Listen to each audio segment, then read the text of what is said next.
Alright, what is good, ladies and gentlemen? Is the Mass Compare back again with another comparison, and today we are doing another comparison. This actually, I'm filming this in succession to the previous comparison, which should be out by now, which was the comparison between The Brutalist and Parasite, and now we are doing a comparison between Whiplash and The Queen's Gambit. And this is another similarity comparison because both the film and the show both involve like characters that are very talented in their respective fields, and they both kind of like push themselves to the limit in order to achieve greatness. So yeah, we are, and you know, they have to like sacrifice stuff for that sake. So we are comparing the two films, and so let us just begin, starting off with the protagonist.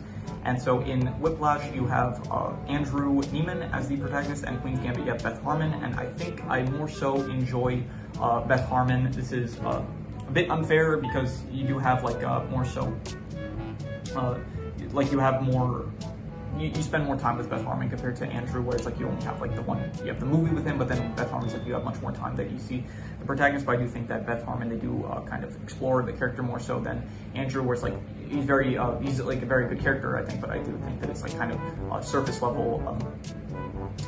Surface level, he wants to be a drummer and he's like willing to do what it takes, and it's not really explored that much. Like you don't know his backstory or anything like that, so you do kind of know his like family situation that like he's a bit looked down upon, and but I think that Beth Harmon, she is more interesting. You know more about her. You see like you're just with more of it, like you're with her story more so than Andrew. So I think that she is a better protagonist. In terms of the antagonist, I'm going to give this to Whiplash. I think Terrence Fletcher is a much better antagonist than what's his name? Borgov. Borgov he's a good antagonist, but it's like very much just like he's antagonistic more so for just his skills, and so he feels less so as an antagonist, more so it's just a challenge for Beth to overcome. Like even when she beats him, it's like it's very respectful, and it's like he congratulates her and stuff. So Whiplash, though, like for one, Fletcher, he actually feels like a villain, especially towards the end of the film, where he does end up sabotaging Andrew, and he does very much feel antagonistic with like his methods of training his students. So definitely Whiplash has the better antagonist. In terms of side cast, I'm going to give this to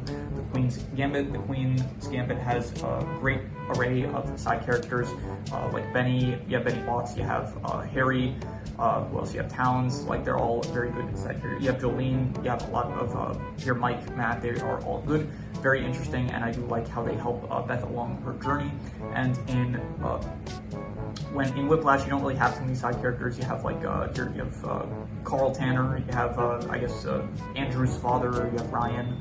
Who else? You have Nicole, like Andrew's girlfriend, stuff, and they don't really, they're kind of just like there to be, if anything, they're kind of like holding him back from like from achieving his goals. They're more so like distractions for him, and so, which is fine. I think that's good for the purposes of the film, but it like you don't really, they're not as deep of characters. Like you don't see that many interactions between the actual characters and the main character, where you do in The Queen's Gambit, where you do actually see a lot of interactions between the side cast and the protagonist. So definitely I'm going to give sidecast to The Queen's Gambit. In terms of which one has the better settings, I'm going to give this to The Queen's Gambit because you do see a lot more areas. You have, you see Paris, you see Mexico, you see Las Vegas, you do see a lot of nice areas where they're playing chess. I do think it's all good when they are in the, I think they call it the conservatory, I think it's called, where they, where the band practices and stuff. And there's also the stages where they have like their performances and stuff, but it's all like, you know, pretty basic, where in The Queen's Gambit it's much more unique. It's like areas that, you know, probably like most people, they don't really see like what chess tournament areas look like. So I'm going to give the points to The Queen's Gambit. In terms of which ones have the better rules, okay, this is the rules of chess versus the rules of orchestra, and I think, like music and stuff, and I think I'm going to give the points to, so it's interesting because I do understand the rules of chess more, so I kind of more so understand what they're talking about when they're speaking in The Queen's Gambit, but I do think that like the fact that I don't understand like what they're talking about in Whiplash, it kind of makes it also like more intriguing because I like hearing it, like where they talk about all these terms I don't fully understand. So I'm gonna actually give a point to both. I do like both rule sets a lot, so I'm going to give a point to both the film and the show. So in terms of which one has the better plot, I'm going to give this one to, that's tough. They both have really good plots, I'd say. So I think you have The Queen's Gambit, where it is Beth trying to traverse the chess world, starting from like this person that no one believes in, and then she becomes the best chess player in the world. And then Whiplash, where it's like you have this character who it's like he goes into playing drums, and it's like he thinks he's pretty good and stuff, but then it's like he realizes the difficulty of actually becoming like one of the greatest drum players of all time. So Both are very good plots, and I don't know which one I like better, but I think I'm going to give this to Whiplash. I think that it has I think the plot just flows a bit better, because in the Queen's Gambit you do have like it has like a lot of backstory and stuff, and you have like a lot of side stuff that they end up doing, and I don't think the plot is the best at times. Like the fact that they skip over Benny's entire game against Beth, and there is like some flaws in there where I think the entire way through Whiplash, it's like everything I think works, and I think that the flow of the story is better compared to the Queen's Gambit. So I'm going to give the plot to Whiplash. In terms of cultural impact, so the Queen's Gambit was a very big cultural phenomenon. I think it came out in 2020, I'm pretty sure. So like that was around the time of COVID. So everyone was indoors, everyone was watching Netflix at the time, and so there was a lot of like hype, I'm pretty sure, around the show. But Whiplash was a very big film, I'm pretty sure, when it came out around in 2014. I was pretty young then, so I don't actually know what the cultural impact was at the time. I think it was about I think 7 years old at the time. So yeah, I don't really know what the consensus around that was, so I don't really know which one at the time had the bigger cultural impact, but so I'm gonna give a point to both. I don't really know which one had the bigger cultural impact, so I'm just gonna give a point to both, because I did think that both were very, very big. I'm not sure if Whiplash ended up winning Best Picture, but I think that it may have. It says Awards Academy Award for Best Sound Mixing. Okay, that would make sense. And I think it did win a lot of awards though, and it probably got a lot of nominations as well. So yeah, I'm just gonna give a point to both in terms of cultural impact. In terms of which adults would like better, I think probably I should really tweak these categories for like adults and kids, because it really depends on like the adult. Like I see some adults would definitely like Queen's Gambit more, others would definitely like Whiplash more. This category is more so meant for like the opposite comparisons. When I review like something like, I don't know, John Wick to Barbie, like that was the first one that I did, and so it made sense when I did something like that, because then it's like I give a free point to each one. But when it comes to like the comparison, like the films that are very similar, it's like it's less so, because it's like I'm reviewing like either two shows that are for kids or two shows that are for adults, and I don't really know when it's like, in that case, I don't know what one set of people would like more than would like which film one set of people like more. So I'm just gonna give a point to both for this. I think adults would both equally like Whiplash and the Queen's Gambit. And in terms of which kids would like more, probably more so the Queen's Gambit. I think that kids would probably, I think a lot of kids do play chess, and so I think they would be more interested in chess compared to like drumming, I think. So yeah.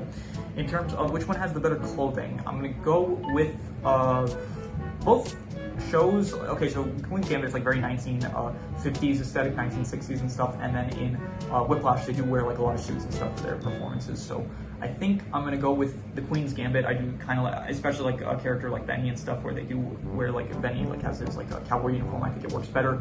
The suits are nice in Whiplash, but I do think that the more it has like, I think usually when it comes to clothing, it's like it depends on which one is more unique, I'd say. So I think the more unique style of like the 1960s/50s, it works better. So I'm gonna give it to the Queen's Gambit. In terms of which one has the better drama, this is a really good one, and I think probably. Okay, I think the stakes are much higher in the Queen's Gambit, but I think that the drama is much better in Whiplash. I think it feels much more tense, and so yeah, like tense is like basically a I think the word is prerequisite of drama. Like if you want drama, you need it to feel tense. So I think Whiplash definitely feels much tenser than the Queen's Gambit. So I'm going to give it to Whiplash, even if the Queen's Gambit, like it feels like Whiplash. Like if he fails, like it feels much more like impactful. Like when Fletcher tells like Andrew, like he says you're done, like at the end of the film. Like that feels way more impactful than if like Beth just lost. Like if Beth loses, it's like it's not the end of the world. She's still one of the best chess players of all time. But if Andrew loses, like he loses out on like his dream and stuff, and he doesn't make it as like a great. He's not remembered. Beth is like going to be remembered if she loses, but Andrew would not. So I'm gonna give it to Whiplash. In terms of equipment, this just comes down to like, I guess the equipment is like chessboards and chess pieces versus drums, and I think that drums are more interesting as equipment, so I'm going to give it to Whiplash. I do think that the music instruments, they work better than the chess pieces, I guess, and the chessboards, because I don't know, I guess instruments are just cooler in my opinion than like, I guess, chess pieces and chessboards. So in terms of which one had the better actors, I'm definitely giving this to Whiplash. I think that J.K. Simmons' performance in Whiplash was incredible. I think also Miles Teller, he did a fantastic job, and so I think that those two performances in Whiplash, they like trump everything that was in the Queen's Gambit. So even though the Queen's Gambit did have very good performances, I think that Anya Taylor-Joy, she did a great job.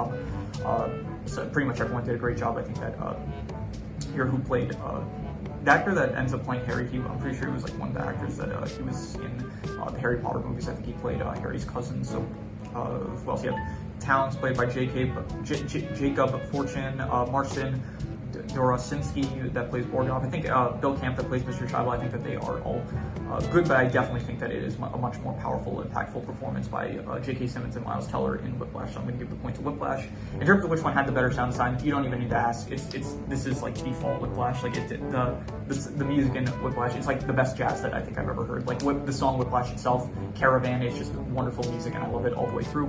The Queen's Gambit doesn't really have any music, so to speak, of like nothing that really stands out that I can remember. So definitely Whiplash gets the point there. In terms of which one had the better visuals, that's tough because they do have some really good visuals in terms of Whiplash, where it's like when like you have like Andrew playing the drums and stuff, and it feels really tense. Even when like the other players are playing their instruments, it's like very good visuals where like cuts between people playing their instruments and stuff. But then in the Queen's Gambit, you do have like a lot of good visuals with like I don't know, when Beth is like imagining the chess pieces in the air and stuff, and then you have the actual chess games themselves where it's like it cuts between shots of the chess games. But I think I'm gonna give it to Whiplash. I think that I do like where the shots of like the instrument playing more so than the chess playing, because it just feels more dramatic with the instruments and stuff. So I'm going to give it to Whiplash. Also, a lot of the stuff in like the Queen's Gambit, they do sometimes like there are visuals that I would like to see that they end up not showing and stuff. So for example, I keep on bringing this up, Benny and Beth's game, it just never gets shown, which I do wish that we could have seen that, which we didn't see that. So yeah, I'm gonna give it to Whiplash. In terms of which one has the better title, I like the name Whiplash more. I think that Whiplash is a great word, and I think it is a better name than the Queen's Gambit. The Queen's Gambit is a very is a good title for the show, definitely, but I like the word Whiplash better. It sounds better. So title goes to Whiplash. In terms of which one I personally like better, I personally like Whiplash more. I thought that it was a fantastic film, and so I am going to give the point to Whiplash, even if the Queen's Gambit was very good. I think I gave Queen's Gambit like an 8 out of 10, and then at Whiplash I think I ended up giving it like a 9.5. I thought it was like one of the best films that I've ever seen. So yeah, that is everything. So we are going to add up the points. The Queen's Gambit has 1, 2, 3, 4, 5, 6, 7, 8 points, and Whiplash comes out with 1, 2, 3, 4, 5, 6, 7, 8, 9, 10, 11, 12. So it is 12 to 8 in favor of Whiplash. So Whiplash is the winner, and yeah, Whiplash wins. So if you have any recommendations, any shows, movies, video game stories, anime, web series, anything that you want me to review, rank, compare, rankings doesn't have to be media related, leave it in the comments and I will maybe possibly check it out or consider it. And yeah, with that said, that is pretty much all there is to it. So let's leave it at that.